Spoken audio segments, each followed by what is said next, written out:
Well, Todd, here we are, episode 1, our first episode of the From the Hart podcast. And I'm just honored that we get to kick this off with a true servant leader in Dr. Ken Blanchard. This was kind of what I had in mind with the whole launch of the From the Hart podcast, was to really get into the heart of people like a Dr. Ken Blanchard, who just has, world-renowned fame for being an author and public speaker. And in our interview with him, we got to really sit down and get to know more about the man himself, and not just about what he's done. That's on Google. Right, it's really why he's doing and done what he's done. So tell me a little bit about your impressions as we met with Ken and just that day. Yeah, well, it was interesting because I've told you, I didn't really know much about Ken. I knew his name, I knew he was an author, but I hadn't really dug into it. So I did some research before we went down, as any good producer director Absolutely.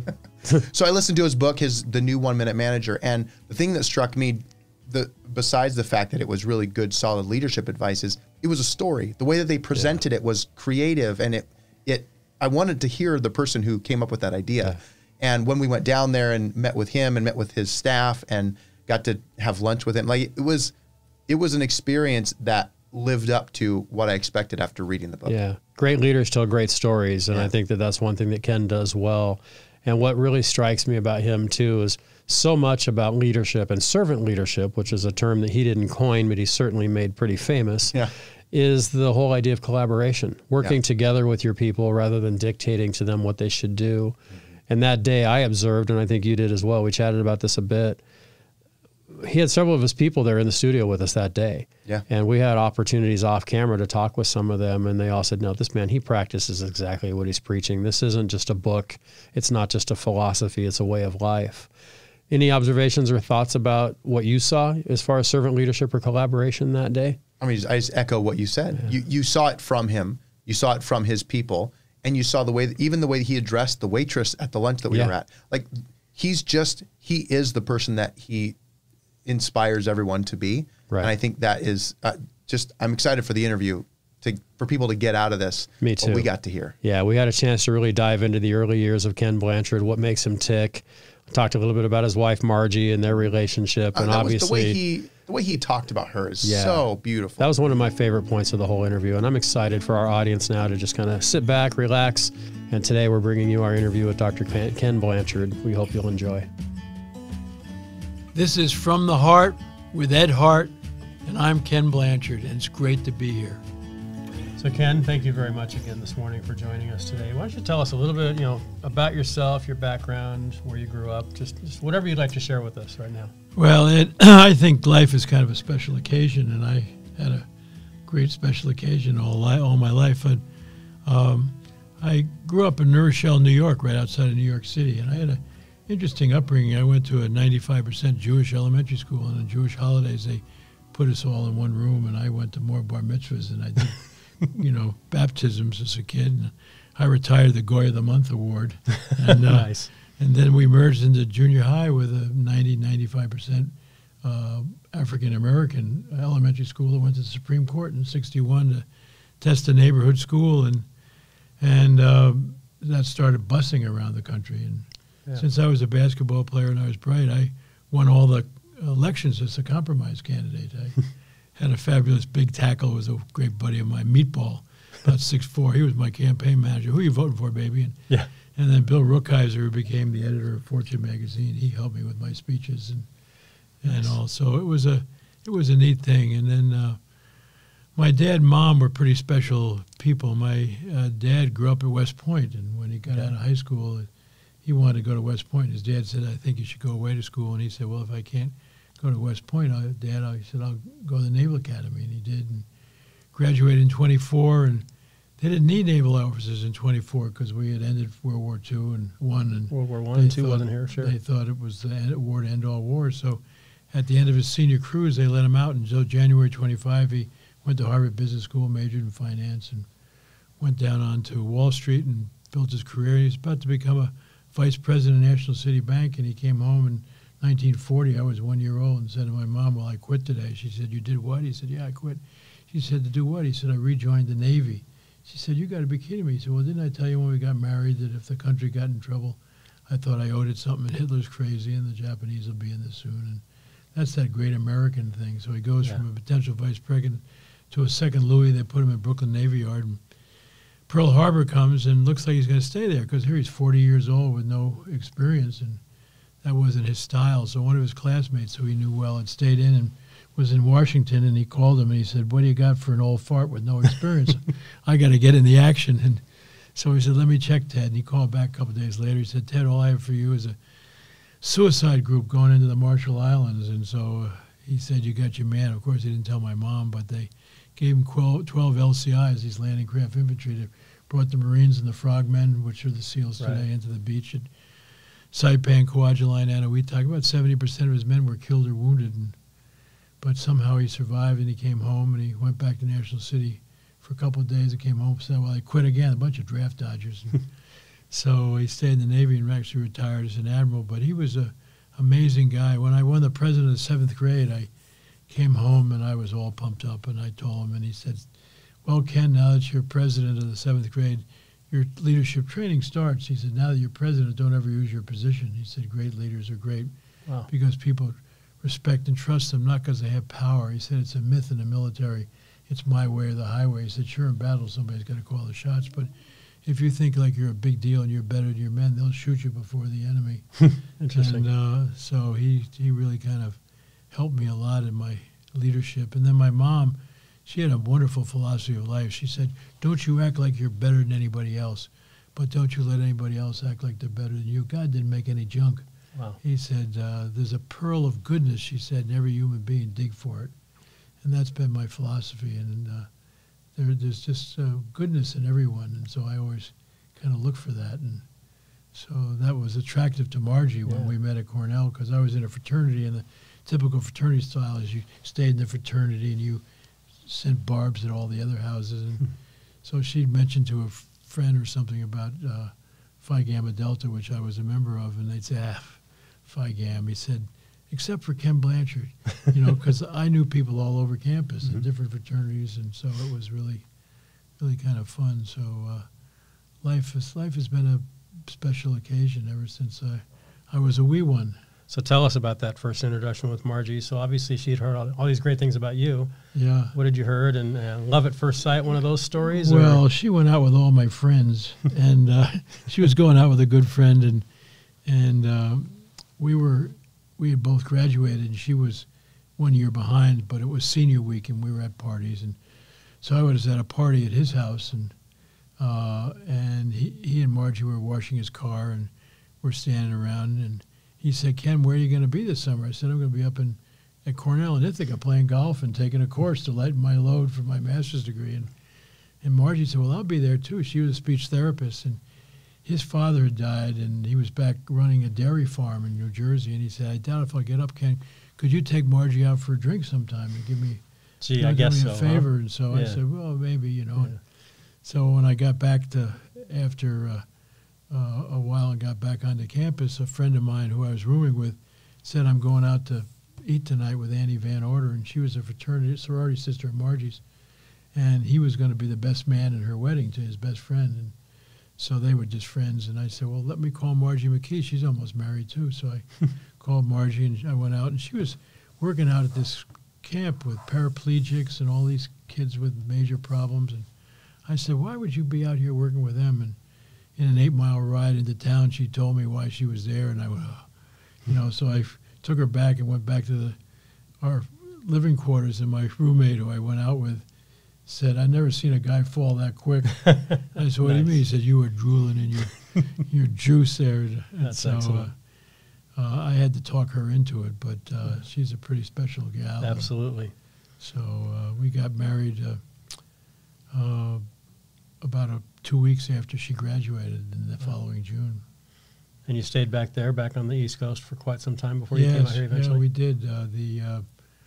Our first year, I was getting my master's degree at Colgate, so we lived in Hamilton, New York. And Margie was a speech therapist, and so different because she was making $3,500 as a speech therapist, and I had a $2,000 fellowship, so we had $5,500, and we thought we were in pig heaven. Absolutely. We had an apartment building, apartment for $75 a month, and so after we left there, we went back to Cornell because I was going to work on my doctor's degree, and Margie started to work on her master's degree, and So we spent 3 years there, and then we went to Ohio University, the first teaching job, and it wasn't actually a teaching job because it's interesting, with my writing, as my faculty said, I couldn't write. And if I wanted to be at a university, I should be a college administrator because I couldn't write. You were going to be a writer. So when I got my first job, I was an assistant to the dean of business at the Ohio University College of Business. And when I got there, he said, Ken, I want to you to teach a course. And I had never thought about teaching a course, because if you don't write, you perish at universities. Yep. And he said, I don't care about that. So Paul Hersey had just arrived, and he put me in his department, and I gave me a management course. And I did my doctoral dissertation on Fred Fiedler, who was the first situational leadership theorist. And so I knew that field. And after a couple of weeks, I came home and said to Margie, this is what I ought to be doing. I ought to be teaching. And she said, well, what about the writing? I said, we'll figure that out. And so I heard Hersey taught a great leadership course. And so I said, Paul, can I sit in next semester? And he said, nobody audits my course. If you want to take it for credit, you're welcome. And I thought that was interesting because I had a doctor's degree and he didn't. He wants me to take his course for credit. So I told Margie, and she said, is he any good? And I said, he's supposed to be great. She said, well, get your ego out of the way and take his damn course. So I had to talk to the registrar into letting me in because I had a PhD. And so I did, and I wrote all the papers and all. In June 1967, Paul comes to my office and he said, Ken, I've been teaching leadership for 10 years. I think I'm better than anybody, but he said, in writing, I'm kind of a nervous wreck, but I've been looking for a good writer like you. You read my papers. Would you write a textbook with me? And I had never thought about writing. And I said, well, we should be a great team. You can't write, and I'm not supposed to, so let's do it. That's quite a combination. And so bestseller waiting. Yeah, and it's in its 10th edition now, and kind of still sells a lot today. And so I went to the dean, and I said, I quit as an administrator. I'm going to be a professor. I got a book coming out. And he said, you can't quit. I said, why not? He says, because I was going to fire you. He said, because you're a lousy administrator, which I was. So now you can't write, then you can't be an administrator. Yeah, so it was kind of a photo finish between when he fired me and you got him first. And when I did, so it was kind of fun. So I think life is kind of what happens to you when you're planning on doing something else. And so I've always kept my head up and said, that's interesting. Maybe I'll try that. It's kind of like that line, if you want to make God laugh, tell him your plans, right? That's right, Absolutely. For sure, I got something else in mind for you. So tell me so obviously your writing career took off with the textbook that has obviously, as you mentioned, been out for decades now. Tell us how the idea for the 1 Minute Manager came about. What was the impetus behind that? Well, we came out here from University of Massachusetts, where I was a full professor, and Margie had just finished her doctor's degree. Okay. We came out for 1 year to work with Paul Hersey to do another edition of our textbook. And we got invited to a cocktail party for authors in town by a woman by the name of Adelaide Bree. She wrote Visualizations, Directing the Movies of Your Mind. She was one of the first people on self-curing of cancer, and she also wrote a book on EST, which Warner Urquhart is the only one that he endorsed. And so since I had a textbook, I got invited. So we go there, and Spencer Johnson was there. And he wrote children's books. He wrote this Value Tales series, The Value of Courage, the story of Jackie Robinson, The Value of Determination, the story of Helen Keller, The Value of Honesty, the story Teaching of Abe kids Lincoln. about values, sure, right. Yeah, and so Margie met him first and hand-carried him over and said, you two guys ought to write a children's book for managers. They won't read anything else. And so Spencer was working on a 1 minute scolding with a psychiatrist about disciplining kids. And so I invited him to a seminar I was doing in town the next week, and he came and laughed. And at the end of the seminar, he came running up and he said, forget parenting, let's do the 1 Minute Manager. And that was the second week in November. And since he was a children's book writer and I'm a storyteller, we decided to write a parable, and we added 1 minute goal setting, 1 minute praising to what we call the 1 minute reprimand. Yeah. And we had a draft by the time we went to the Rose Bowl in the end of December. And then I said, let's go to New York and get a publisher. And Spencer said, no. He said, they'll beat us up and take all the money. Exactly. He said, we should self-publish. And so we did, and sold 20,000 copies that year with no advertising, particularly from a group called the Young Presidents Organization that kind of adopted me. And then when we went to New York the following year, we got a lot of interest, and it came out in September '82, and we were on the Today Show, and it went on the bestseller list the next week. And never left for like 2 or 3 years. I mean, who would have ever thunk it? Yeah, absolutely. But, I think we were tired of hearing about Japanese management, because suddenly the 3 best-selling books were Tom Peters wrote in Search of Excellence, and then John Nesbitt wrote Megatrends. And it was interesting, all 3 of us were at Cornell together. Wow. Tom Peters and I were fraternity brothers, and Nesbitt was a graduate assistant in my department. So I tell my Harvard guys, there you go. It's Cornell, really. That's right. Yeah, that's the Ivy League school you want to go to, right? When did you? I mean, you mentioned you were on the Today Show and you sold 20,000 copies pretty early on. When did you realize, or knowing you're one of the more humble men I've ever met, you probably still don't realize what the impact of this book has been on the world. Yeah. Was there a point though where you thought, wow, this has really become bigger than me? This has turned into something beyond just Spencer and I writing a book. Yeah, well, when it went on the bestseller list, it just stayed on there. Sure. And so many people were saying, and I've always believed in what's the 20% that's going to give you the 80%, Sure. And when Spencer and I sat down and said, if a manager knows 1-minute goal setting, all good performance starts with clear goals. All good performance starts there. Yeah. And then once the goals are clear, you ought to wander around, see if you can catch them doing something right and give them a 1-minute praising. Yeah. And then if they're not performing as well as they should, for the new 1-minute manager, we changed the 1-minute reprimand to 1-minute redirects, because I think it's much better for modern philosophy. Those 3 things will make you a good manager if that's all you learned. And I think that people realize that.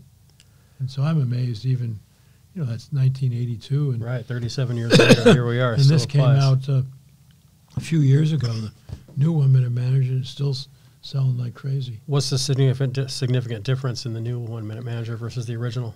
Well, the 1-minute reprimand was a change. Okay, changing to the redirect. And then, in 1982, leadership was more hierarchical in nature. Right.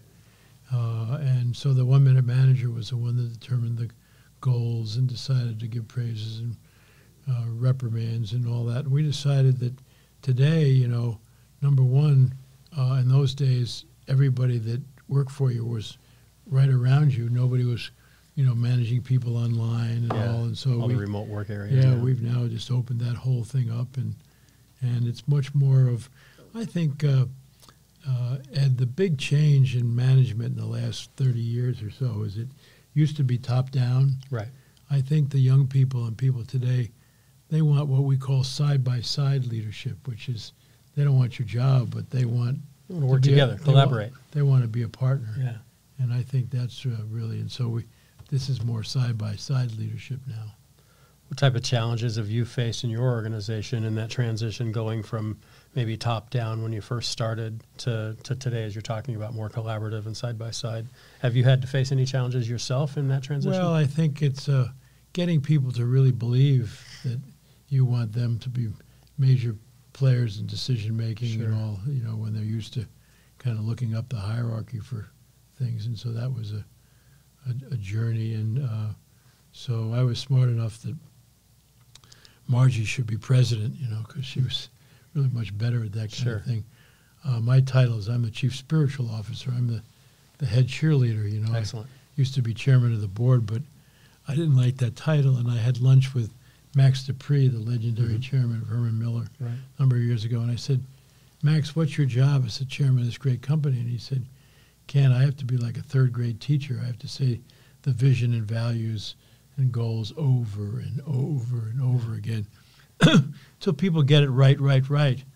And so I thought, wow, that's really a powerful thing. And Margie stepped down as president at that time and was heading up the Office of the Future, because I think you got to manage the present and create the future at the same time. Sure. And I think a big mistake organizations make is that they have the same group trying to do both roles, and they send people with present time responsibilities to plan your future. I think they'll kill your future because they're either overwhelmed with the present or have vested interest in it. Sure.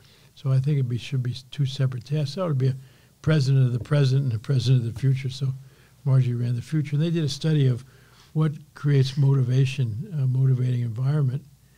And I thought, wow, it really was interesting about that. And so I said, rather than chairman, I ought to be the chief spiritual officer, because it was, how do you create spirit in a workplace? Yeah. That's what they were studying. Get that energy. And so I leave a morning message I was going to ask about every day for everybody, and I do three things. One, I praise people. If people are doing a good job, I pat them on the back and all that kind of thing, and then I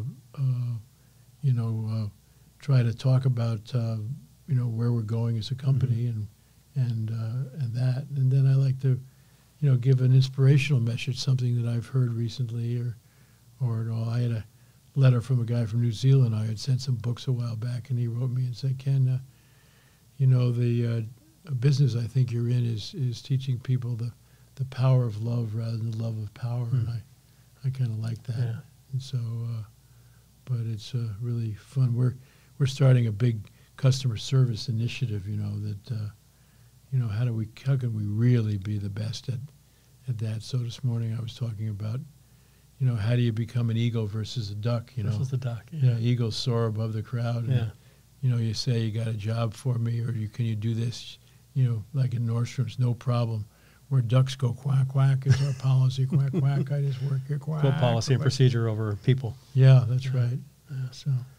So a lot of people who hopefully will be watching this lead big organizations, and one of the challenges that I've noticed, I work in an organization with 10,000 employees, and how do you as a leader really get to know your people? I know you do the walking around, you get to know them and so forth in the day-to-day, but what advice would you have for that leader that is maybe stepping into a role, leading a big group of people for the first time, and to really get to know the people he works or he or she leads? Well, I think, first of all, Max's advice is really good, to keep on shouting out the vision and the values and all. But I think that the whole thing of getting out of your office, and the organizations that are run by self-serving leaders, they don't leave their office. They even have a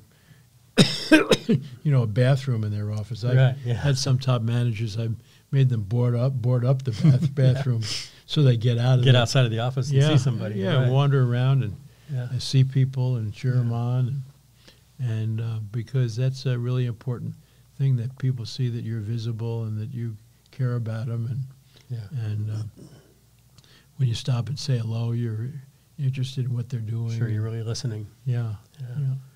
So you and Margie founded the Blanchard companies before One Minute Manager came out, is that correct? Yeah, in 1979, and the One Minute Manager came out in 82. So when you look back at the last 40 years of this company, congratulations, by the way, on your 40th anniversary this year. I know, it's crazy, literally half your life. Isn't that I just amazing? Gave away your age, didn't I? I shouldn't have done that. My 59th anniversary of my 21st birthday. Exactly. Yeah, that's right. We'll have to get cards from Hallmark made like that. That's right. When you look back at the first 40 years of the Blanchard companies, if you could pinpoint one or two things you're just most proud of what the organization's been able to accomplish, anything that jumps out at you? I think the biggest thing I'm proud of is, I've said from the beginning that when you hire somebody and they walk through the front door and you see them for the first time at work, if you don't feel a chemical difference in your body because you're glad to see them, why'd you hire them? There's enough jerks in the world.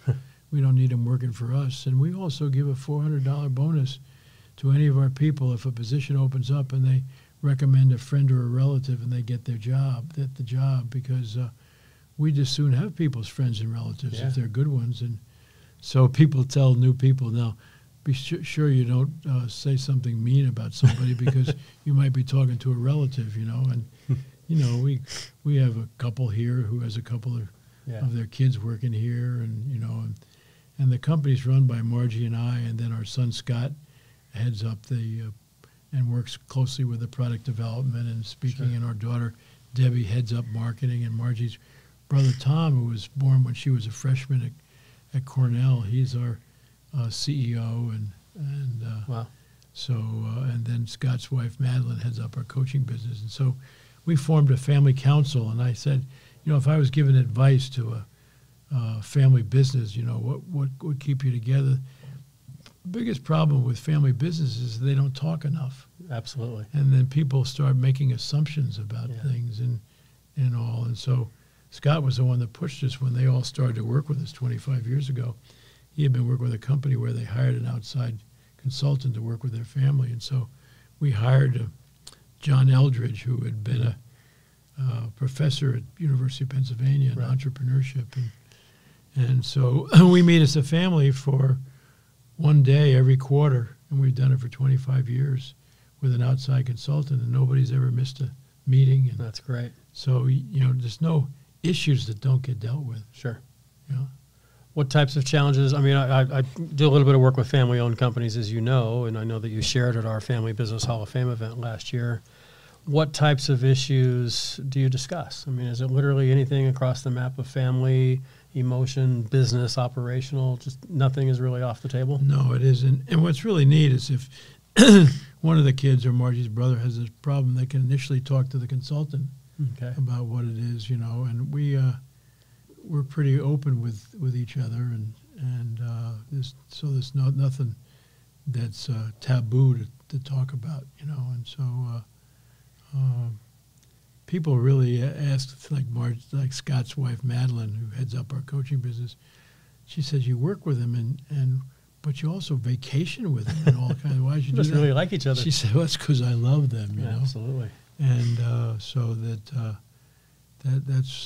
that's important that people really have their best buddies and their family working with us. And What challenges have you faced being a family business? What advice would you give to someone that may not be having those? Maybe they're trying that, they're communicating, they're having these meetings, but yet they just can't cross that line to where they can really work harmoniously together. Yeah, well, you certainly got to bring an outside consultant in and deal with it. And I mean, if one member of the family is disruptive, you have to confront that. I always say, when in doubt, confront, and when all else fails, try honesty, and so that you just need to say, this isn't working out. What can we do to get it on track, Sure. Because what you don't want to do is lose your family for the business, but you also don't want to lose your business for the family. Absolutely. So Are you a family business or a business family? That's a big question that we ask a lot. What's first? What's your priority? That's right, yeah.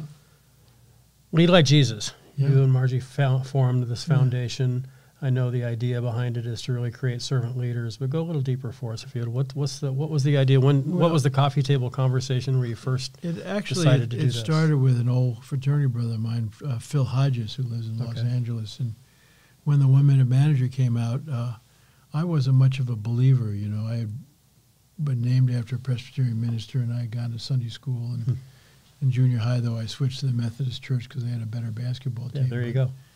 But when I went off to Cornell, the Ivy League's not much for God, and kind of drifted away. And then I met Margie, and we got married. She said, I think we ought to get back in our faith, and we did. And we even ran a junior high school program for the Presbyterian Church in Ithaca when I was getting my doctor's degree.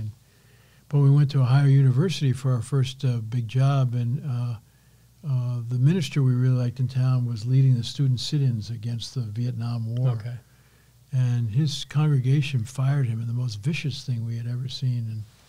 And Margie and I said, if that's what Christianity is all about, you can have it. And we really turned our backs on it. Our kids were 2 and 3 at that time. And when they turned 18, if you said, give me the Lord's Prayer, I'll hurt you, you would have had to hurt them. I mean, wouldn't have known it from anything. That's how we had drifted. But when the One Minute Manager came out, Phil Hodges called me and said, Ken, let's walk on the beach.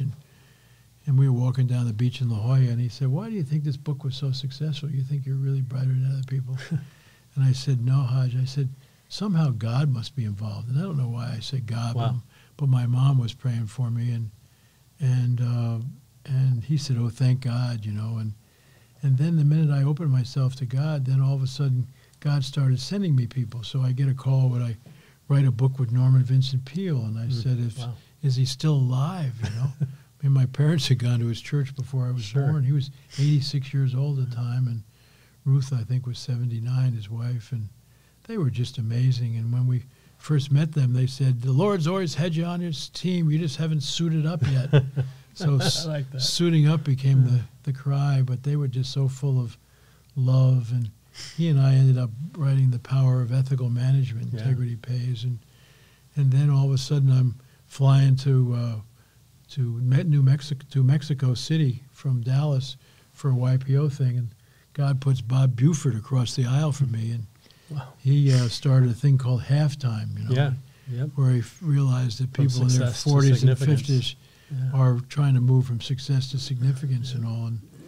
And so we're talking, and so I went into my wallet to get a card to give him, and in amongst the dollar bills was this little booklet that Phil Hodges had given me. It was Bill Bright's 4 Spiritual Laws, and I can't remember putting it in my wallet, but there it was. And so I said, Bob, do you mind if I ask you some questions? So the first law was that, God has a plan for our lives. I didn't have any problem for that. But the second one was that we're sinners, and I didn't like sin for two reasons, because I tell you, if you call somebody a sinner, they don't say thanks for sharing, appreciate your feedback. Yeah.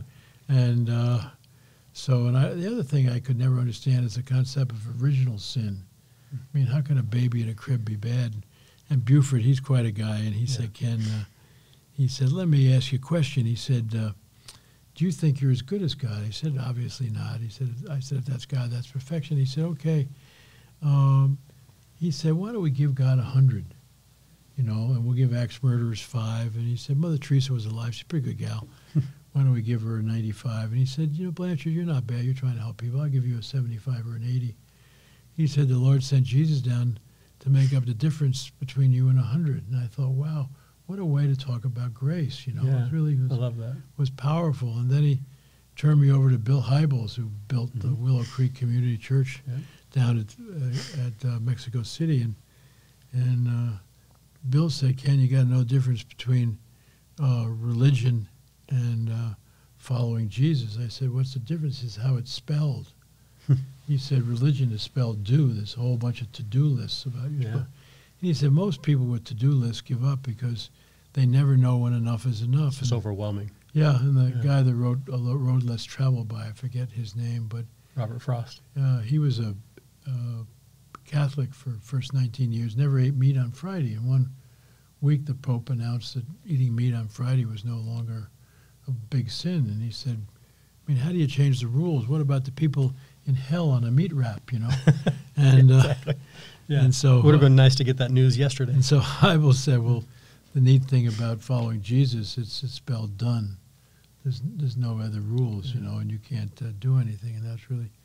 And he said, Blanchard, I don't know why you haven't signed up a lot sooner. He said, because you get 3 consultants for the price of 1.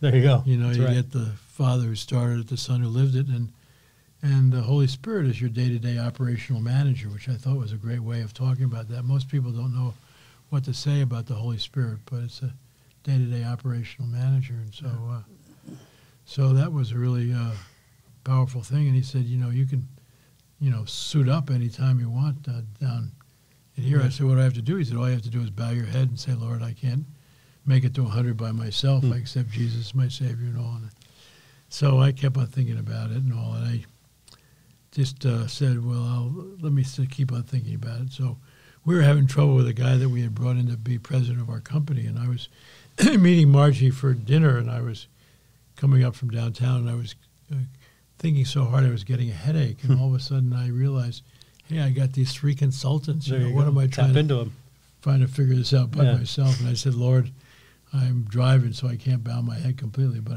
I get it. I can't make it to 100 by myself. And so when I walked to the restaurant, Margie said, what happened to you? She saw different. So I told her, and she hadn't suited up yet, but she did so shortly after that. But it was, but when I suited up, I got on the Hour of Power with Robert Shula. Okay. From the 1 Minute Manager. And he said, Ken, I love the 1 Minute Manager. And he said, who's the greatest 1 Minute Manager? And I said, who's that? He said, Jesus. I said, really? He said, yeah, he was really clear on goals. Isn't that your first secret 1 minute goal? So, yeah. And he said, you and Tom Peters didn't invent management by wandering around. He said, Jesus did. He wandered from one little village to another. Go. If anybody showed any interest, he'd heal him, he'd praise him. Isn't that your second secret 1 minute prayer? Yeah. And he said, if people stepped out of line, he wasn't afraid to give them a 1 minute reprimand. He threw the money lenders out of the temple. Isn't that your third secret 1 minute reprimand? Yeah. He said, so I go, wow. So I started reading the Gospels, and I just laughed because everything I had ever taught about leadership, Jesus did with these 12 incompetent guys he hired. I mean, you wouldn't hire that lot. And, with situational leadership in the beginning, he tells them where to go, what to wear, what to do, and all. And you see him change his leadership style from directing to coaching the supporting, and the Matthew, he delegates and says, "Go and the make empowering disciples." that he does, absolutely. Yeah, and so so I found out that they weren't teaching it in the churches or anything, and so Phil and I decided we would maybe do something, and I was the keynote final speaker at Bob Buford's first big Faith Walk leadership, Faith Works, that he had conference on moving from success to significance. And I said to all these people who were quitting their jobs and going out and working for nonprofits, I said, you don't have to quit your job. You could move from success to significance if you would start leading your company like Jesus. And people went, whoa, that's really interesting. Yeah. How do I find out more about that? And so that's when Lead like Phil and I Jesus. started Faith Walk Leadership to kind of be a joint thing with Buford. But then when we formed a board, we got a guy on the board who was a brand manager guy, and he said, you're all about Jesus, so you can say that the business, is to Faith Walk Leadership, but the company should be known as Lead Like Jesus. And the minute we used his name, the thing took off. Just clicked. Yeah, we're in 20, 25 nations around the world. Wow. So it's everybody around the world loves Jesus. They don't necessarily like Christians because we got too many Pharisees in Christianity who are out judging people. I tell people that Jesus said several things. Number one, you'll be known as my disciples by how you love each other, And then he said, judge not, or you shall be judged. And what are we sitting around judging people? And then I remember Peter Drucker became a follower of Jesus, and he grew up in Europe and all, and I think even grew up as a Jew. Yep. And I said, why did you become a Christian? He said, there's no better deal. That great Drucker voice. I said, what do you mean? He says, who else has grace? There you go. I mean, he said, that's really special, I mean, he said that if you do something wrong and you get disciplined, you get paid for what you did, Mercy, you'd get less than what you do. Right. Mercy, somebody else takes the hit. Yeah. There's no better deal. Yeah. So a question for you here. So we've talked about your business and leadership success, your books that you've written. You lead a large company, a worldwide company. Obviously, your faith is evident, not just in your words, but in your actions and in everything you do, the message you leave every day. Your discussion about grace, obviously that's a great trait for a leader, is grace. How do you marry the two? There's a lot of people who lead companies who are very strong Christians, for example, or strong in their faith, regardless of what their belief is. So kind of a two-part question. Yeah. How do you lead a company from that space without worrying about potentially offending non-believers? Or what would you say to a non-believer who they hear your message, they know that grace and faith is so important to you? What would be the message to them? Well, Zig Ziglar really helped me on that. Okay. I was a big fan of Ziggy, and we did some programs together, and he was always willing to share his faith, and he said, Ken, there's no problem sharing your faith as long as you're talking about what's important to you. You're not trying to impose it on somebody else. Convert anybody else, because they can't say, well, that's not important to you. Sure. And so, as chief spiritual officer, I talk about God periodically and all, but I don't force it on people. And we have every faith and non-faith in our company, and nobody seems to mind. And so I think that's really key. It's about that. I think the next great evangelist movement is going to be demonstration, not proclamation. I like that. Watch what I do, don't listen to what I say. Yeah, if you want people to believe what you do, then behave differently. Yeah, there you go. Yeah. Well, have you had much pushback? No, not really. Awesome. In the beginning when we started Lead Like Jesus, I got comments from people that they said I was a New Ager disguised as a Christian, and I would email them back and said, blessings to you. Yeah, there you go. And thank you for noticing what I'm doing. And, I never confronted people and got in arguments with people, Yeah.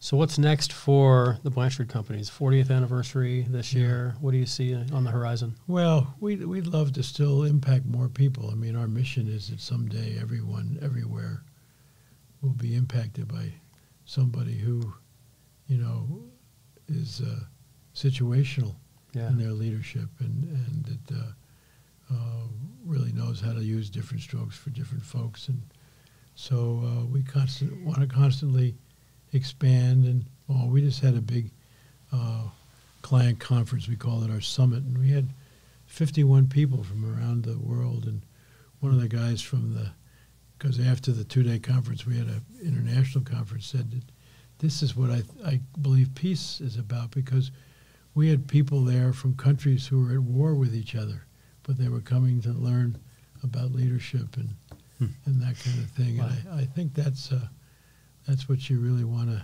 do. So we want to just keep on expanding ours, not to, go and make huge profits and all, although, you want to make enough money to keep in business. Absolutely. And so we're around 60 million now, and which wow. is Congratulations. Pretty amazing.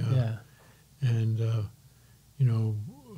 the YPO, the Young Presidents, they pushed us to start our own company when we were just here for 1 year sabbatical leave. And they said, no, you can't go back to the university, start your own company. And Margie and I said, we can't even balance our own checkbook. How are we going to run a business? Yeah, and they said, we'll help you. And 5 YPO presidents, one from Oregon, one from San Diego, one from Mexico City, one from Pennsylvania, and one from Illinois, all helped us start the company and helped us stay busy.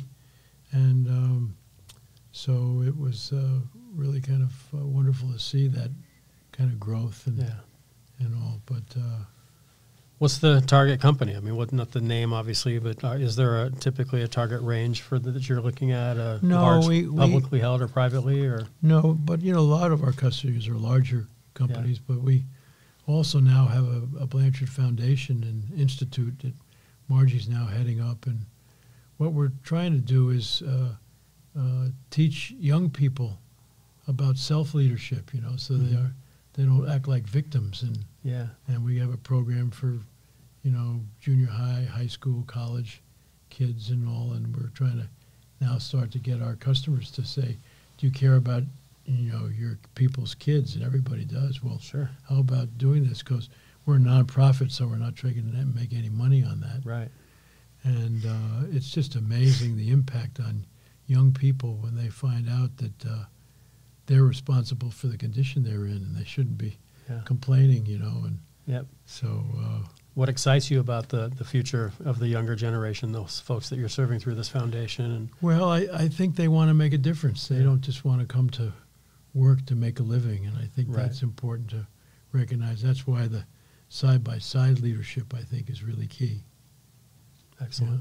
I mean, because they're ready to go, and I'm very optimistic about them, and everybody says the world's going to hell in a handbasket, and I think if you look back in history, every century, there's been something. There's been crazy stuff going on, but we just need to trust, and the big thing I'm interested in now is servant leadership. I was just going to go there. Yeah, because I think the world's in desperate need of a different leadership role model, because we've seen what self-serving leaders can do in every sector of society. I mean, look at Washington now. I mean, it's not just Trump is a problem. The whole system is a self-serving system. They're not trying to solve problems. They're just trying to get reelected. And all that. And you look at countries, like you want Rwanda, they were killing people, and then they got a wonderful Christian leader and just completely turned that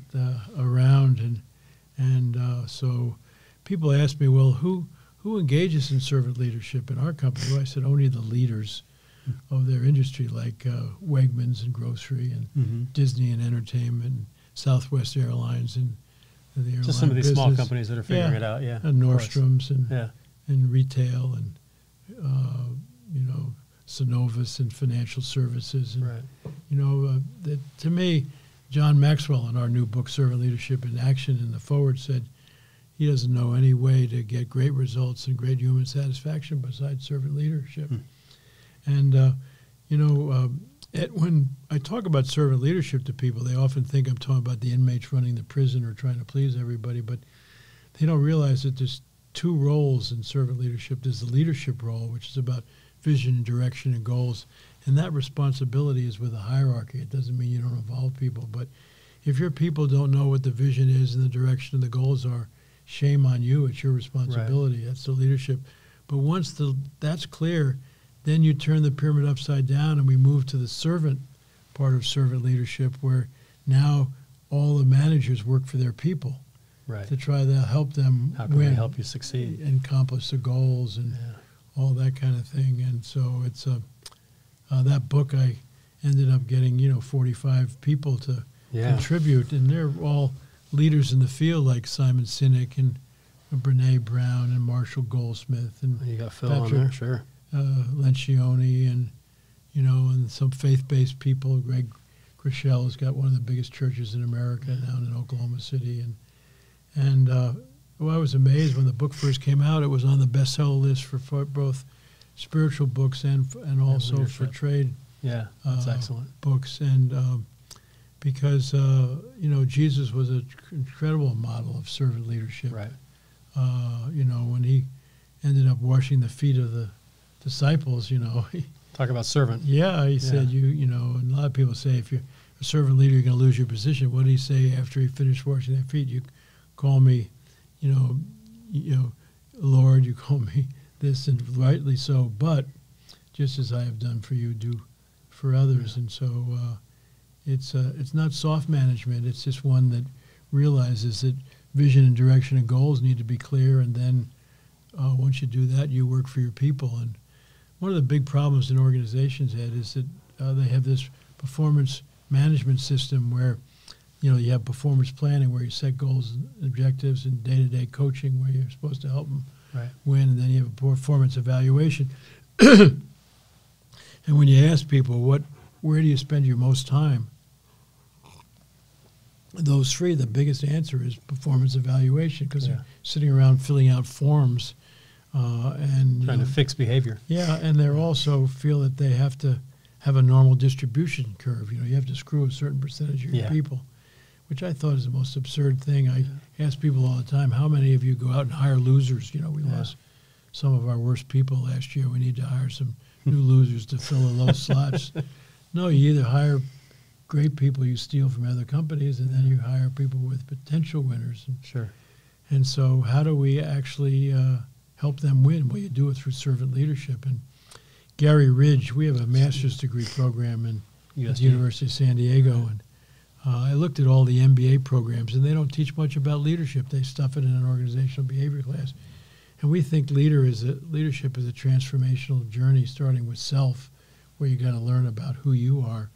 I find most of the leaders who are problems in their organization are scared little kids inside. Wow. And the way they protect themselves and their inferiority complex is control needs. And the ones that are really able to serve and all are very comfortable with who they are. So we start off with, 3 courses on helping people understand who they are. And Margie and I teach the 3rd one on determining your leadership point of view. And then we move to one-on-one leadership, where you're trying to build trust with people. And then we move to team leadership, where you're trying to, build a sense of community. And then finally, organizational leadership, where you're trying to build a culture. Right. And so Gary Ridge, who became the president of WZ40 right at that time, was in our first cohort. And he got excited about this. And he said, how come we don't do this in business? And so he started a thing at WD-40 called Don't Mark My Paper, Help Me Get an A. Interesting. And so we ended up writing a book entitled Help People Win at Work. That's right. And the subtitle is a business philosophy called Don't Mark My Paper, Help Me Get an A. And so in the beginning of the year, every WD-40 manager sits with each of their direct reports, and they first look at the organizational goals, and then they look at that person's job description, and they come up with 3 to 5 observable, measurable goals. If they accomplish it, it'll help the organization and their department. And so once those goals are set, and that's the responsibility of the manager to make sure they're set, then the manager turns the pyramid upside down, and they work for them. And Peter Drucker once time told me that nothing good happens by accident. You have to put some structure on it. Put some intention into it. And we started a thing that I think is so powerful called one-on-ones, which Margie started in our company. She was working for D. Wiener Schnitzel, a fast food company, and their average turnover is 100% or more a year. Fast food industry, it is. And one guy had a couple of restaurants, and his turnover was like 15%. And Margie said, I got to talk to that guy, see what he's doing differently. And she went to see him. He said, I don't know what I'm doing. She said, come on, you are. He said, well, I do once every 2 weeks at a minimum talk to every one of my employees, hourly and managers, for 15 to 30 minutes on a one-on-one meeting. And I schedule a meeting, but they set the agenda, and they can talk about anything they want, an issue at home, a goal they're working on.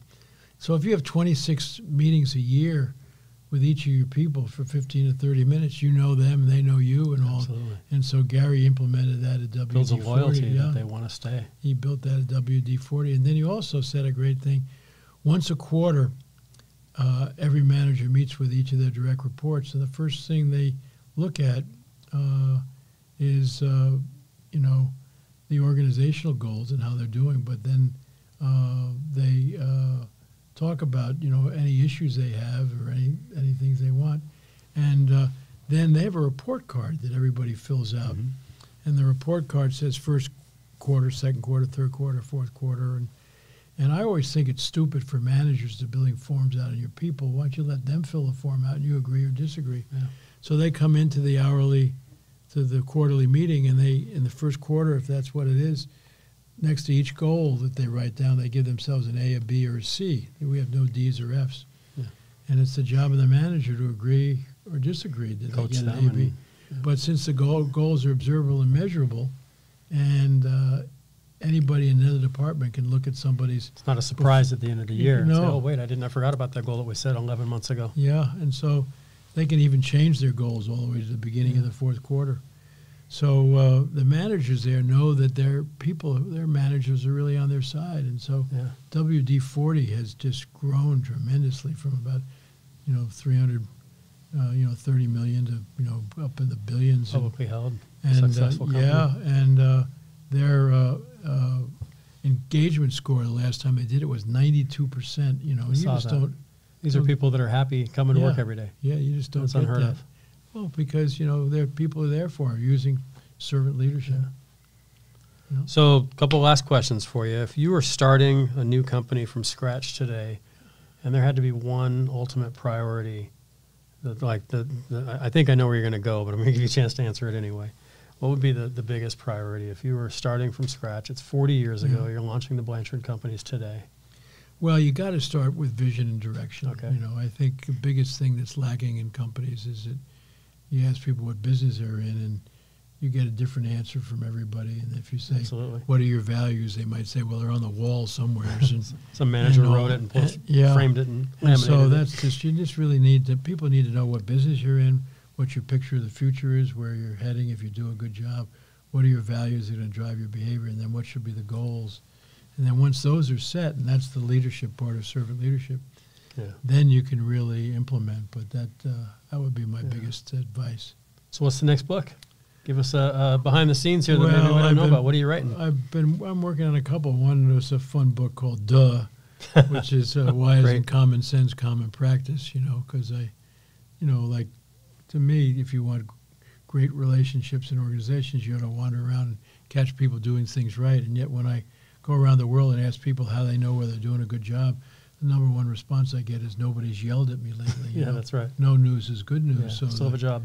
The number one leadership style around the world is seagull manager. They set a goal and then disappear, and then all of a sudden, if you aren't performing well, they fly in, make a lot of noise, dump on everybody. It's a great analogy. I love that. And fly out. Yeah. And so that's fun. And then people are pushing my son Scott and I to write a book together, because he's become a great speaker and spokesperson for the company. And so it's going to start off with kind of what did he learn from me and what have I learned from him, and so that'll be kind of fun. It's interesting. A lot of the clients that I work with in family business, I lied a second ago. I said I had two questions, but now I'm throwing a third one in. I guess it's the prerogative I have of hosting this.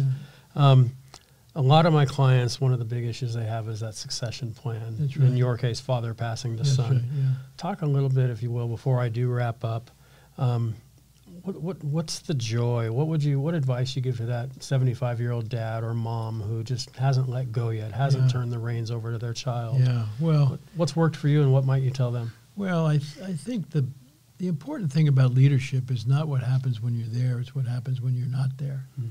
And so someday you're not going to be there. And so what do you want? How do you want it to be? And you don't want people fighting and all that kind of thing. You want to really discuss the thing. And we've done a really pretty good job with our second generation, but now we're starting to talk about, well, what about the third generation? You know, what should be their role? Yeah. And so it's as I say, when in doubt, confront, and when all else fails, try honesty. And so I think you can't over-communicate. Okay.